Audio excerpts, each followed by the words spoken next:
Here in the bottom left corner of the map, Daybreak, we have a red Protoss player. It is MVP Finale. The recent Code S journey has been very favorable towards him as he's been able to show pretty good games. And overall, people are kind of coming around on him, especially since Ben and Kevin, they've been casting this guy back with, they were doing Revenge of the Nerds. That was a tournament that maybe only the most hardcore people would know.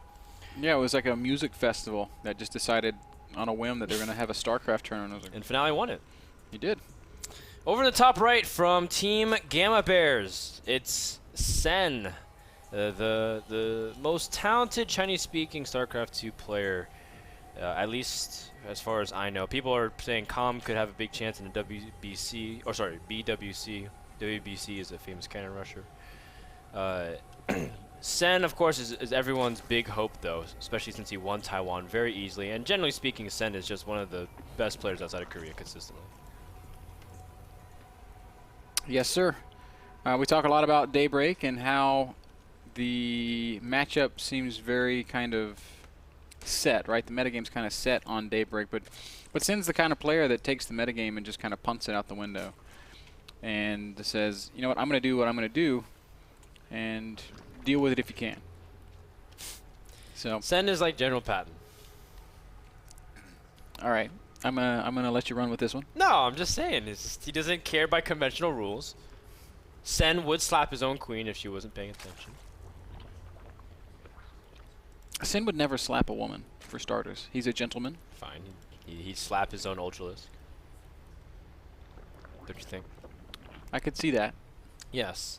And also because Sen doesn't necessarily play by the rules, man. And things don't make sense. In fact, one thing that's been really interesting about Sen is that he's always looked so dominant against foreigners and so weak against Koreans, which normally seems like a kind of a normal thing, right? Yeah, you lose against the Koreans. It's not even the fact that he loses, it's the way he loses. It's that Sen looks really, really solid against all foreigners, but then when he plays against a Korean, it just seems like he struggles a lot, and that's going to be something he has to overcome. Now, he did manage to beat MMA, but that game was also kind of crazy because that game started off with like a 13-minute Marine tank push, and it ended with a 27-minute Marine tank push. Like, that game was just 15 minutes of non-stop action. And Sen likes it that way. Got the standard stuff coming here out of Finale. Quick Nexus in his natural. Forge Gateway, normal things. Sen also looking very, very standard. Fast 3 bases. No gases anywhere, just drones and queens and hatcheries for our Zerg. It's pretty much all you need as Zerg. Last time I checked. Daybreak, a map, just like you said, Ben, promotes really passive play, very easy to get anything up. All the initiative in the world belongs to Finale. What he chooses to do with his tech, he has a lot of gas saved up. What will he choose to do with it? Whether it's Stargate play is something that we've been seeing out of a lot of Koreans, but so is Robo. Robo is pretty much widely accepted as what you need to do in Protoss versus Zerg if you want to go for any kind of timing. Especially if you're parting. Parting is most notably for that. 2-base Immortal all-in. Now, guys, this is the battle for first place in the division. Finale and Sen are both 6-1, and they have both +9 map score. So the winner is going to be 7-1 with at least +10 map score. That means that whoever it is will finish at minimum 1 point above the Muslim. And the loser will definitely be third place in the group. I think, Dan, that it's been confirmed that Finale, Sen, the Muslim, Tasia, MC, Violet, Hyun, and Polt are our players that will be seeded directly into the round of 16. That's correct. Everybody else is going to be either fighting in the wild cards or returning later. Yep, and seeding does have a play in terms of who you match up. Not necessarily sure if these guys are aware of, you know, who they want to match up against directly. But for the most part, it's very nice to see that these guys are just so competitive. It's really cool because Sen last season wasn't really much of a factor. Kind of like he did okay, and then he had a really cool wildcard match against Zenio, which was absolutely epic. But then from that point on, Sen didn't even make our finals, which was very sad. This season, though, Sen seems to have things turned around, and he is looking sharp. Now, Sen, guy that loves mutas, would love to see him try to make mutas work again. I remember the last time I saw mutas be really strong was when DRG was doing it to perfection on Daybreak, and then he would do things like muta dive the main, and then like run by with Zerglings, and then kill off the sentries, and then go mass baneling. Like that kind of stuff used to be super cool, I thought. Sin right now establishing his 4th hatchery, making a lot of Zerglings, as it's looking like Finale might be thinking Immortal push. He's got 2 Immortals out, 3rd Immortal spawning. And he just added 3 more gateways, so he's going to be on 6 gates. Yeah, he didn't even get an early observer bend, so I think you're right. He is going to go for a big push. Yep, 3 more gateways. Oh, 2 more gateways for a total of 8. Now Sin might not know exactly what he's up against, but he did just get a good look at the sentries and sees, all right, this guy is making sentries. He has the Overlord over the 3rd base, knows that there's no Nexus going down. And I like that Sin made this big swell of lanes. He's just going to kind of park it right outside this ramp, and he will use them very actively if a push comes to try and stall, delay that push for as long as possible. Yes, and that's going to be very nice to buy time. That's the keys to victory. Now, one thing that does help Finale a lot is he sees this big swell of circling, so he knows he has to be careful with how he does it. He won't be caught too off guard. Sin's going to go up to 61 drones. It's a little bit risky. You usually want to stop around 51, start making units. But Sin feels like he can stall this long enough. He has forced some force fields on the ramp there, and that does stall out Finale's push a little bit. There's a lot of lings, and there's going to be some force fields going down once more. Sin gets the complete surround and just backs off right away. So sacrificing some Zerglings for some Sentry energy. Like we said, it's all about buying time. He only has 7 roaches in production, though, Dan. 64 lings out on the map. I worry a little bit that Sin drones just a bit too hard. He also kept gassing, too, and putting drones on it in order to be able to pump out more roaches and get upgrades. He is getting 13 roaches out, trying to bait more Zergling or more Sentry energy off creep, and then kind of disengage. Very nicely done by Sen for now, but still, Finale has one of the sickest Immortal pushes, especially when we saw Damaga versus Finale. If he can get to a good position, it doesn't matter what you do. It's almost impossible to hold this off. Very scary moment right now. Sin does not have the perfect angle of engagement. There's the force fields going down by Finale. It's a lot of Zealots. And they do have +1, making very short work of the Zerglings and shredding these roaches. Immortals completely untouched. This is a great angle of attack for Finale. The Spinecrawlers do add a lot of damage, but Sen doesn't really have an answer directly for the Immortals. Like you said, the roaches can't get to it.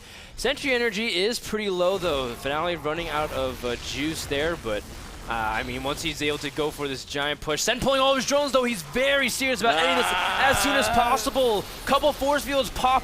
But for the most part, all the units are able to get into the fray. Even the drones getting the surround on the units. Sen desperate to end this now. Sen is going to kill a lot of Finale's stuff here. Oh, he's going to get the Warp Prism too? Melting away. Warp Prism's going to fall with a couple of Zealots inside of it. And that means that these Immortals are doomed. They have no exit path. And Sen somehow pulls all of his drones, but still manages to hold, dropping down to just 37 workers in doing so. But a defense is a defense, and the army supply of Finale has dropped drastically. Only 21 army supply against the 53 of Sin. Sin is obviously going to want to drone up right now. But at this point, he's held the hard part. He's gotten through the Immortal push. He should be able to delay a 3rd base almost indefinitely. And he has the freedom to tech up now. Instantly, we need to be seeing an Infestation Pit going down. That's the safest, smartest, and best answer. If he had gone Spire sooner than a switch into Muta would also be a viable option, but I think going Spire now would take a little bit too long. Well, Finale looks like he's just going to stay on 2 base. I feel like we're going to have the repeat of the Maga Finale scenario where the 2 base push gets crushed, and so Finale kind of reboots, he gets a Twilight Council, maybe incorporate some upgrades. +2 is on the way. Maybe even wants to get something Stalkers. But another big surround by Sen. Finale moving out, maybe a little bit premature as a lot of the gas will be picked off. Sen able to whittle down the numbers, and the Immortal will get sniped immediately. Well played by Sen. Great exchange for Sen. He's going to continue pressing forward. Wants to get all the way into the natural. He's got eyes for that Immortal. I don't know if he's going to be able to get it, though. He's instead going to have to satisfy himself with a couple of probe kills, as Zealots and the lone remaining Immortal will give chase. Sin hasn't added any additional tech. That's the one thing that worries me a little bit, Dan. He's doing a really good job of continuing to be active, of catching Finale every time he tries to push out. But if we can remember from that Demaga game, and Demaga made the mistake of not adding tech. He just stayed on Roach Link. Now we see the Infestation Pit going down for Sin. It is very important to have, and I think that it's the right choice. But is it too late? Has he waited too long? I mean, his economy has kind of regained itself. He's now back to almost 60 drones. I think it's true, Ben. He did wait a very long time in order to do this because he was putting on more pressure, and the immortal count isn't as high though. One thing that was like incredible from Finale was that he still had 5-6 immortals, and Demaga pretty much only had roaches to fend off against everything else. Sen able to spread creep a lot more aggressively, and Daybreak is that huge expansive map. How will Finale be able to get away with moving on to creep like this? It's gonna be problematic. He also only has 3 sentries with very limited energy, excuse me, 4 sentries, but still with very limited energy. And Sin has supreme knowledge of what's happening right now. 50 more Zerglings about to pop out. This is a great Zerg army for combating exactly what Finale is doing. And those Lings have +2 attack, +1 melee, so they're not going to die that quickly to the Zealots. That's true. That's going to help a considerable amount. +2 will finish for Protoss, and they do have Blink, the Stalkers, I mean.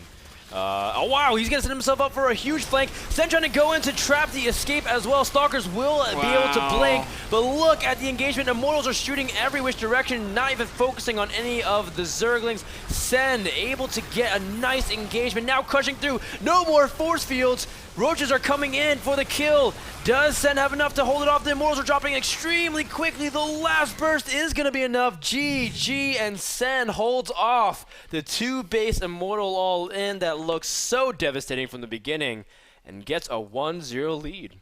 Great play there from Sin. Finale has a vicious Immortal all in, but this time it was thwarted. That game was brought to you guys by GoToMyPC, and that is remote access to your computer from anywhere on the planet. I almost did the stamp sheet again. Hassle-free postage. Every time. But this time I caught myself. Remote access to your computer from anywhere on the planet. Go to my PC, available to you at nasl.tv/p/go-to-my-PC. I don't know why I associate that with stamps, but I do. So maybe these guys need to do like a joint venture together. Go to my PC, hassle-free postage. Go to mystamps.com. That sounds pretty smart. Somebody needs to put those like CEOs and COOs together for like a big discussion. Guys, we're going to take a short break. Game 2, Sin versus Finale will be coming up when we get back.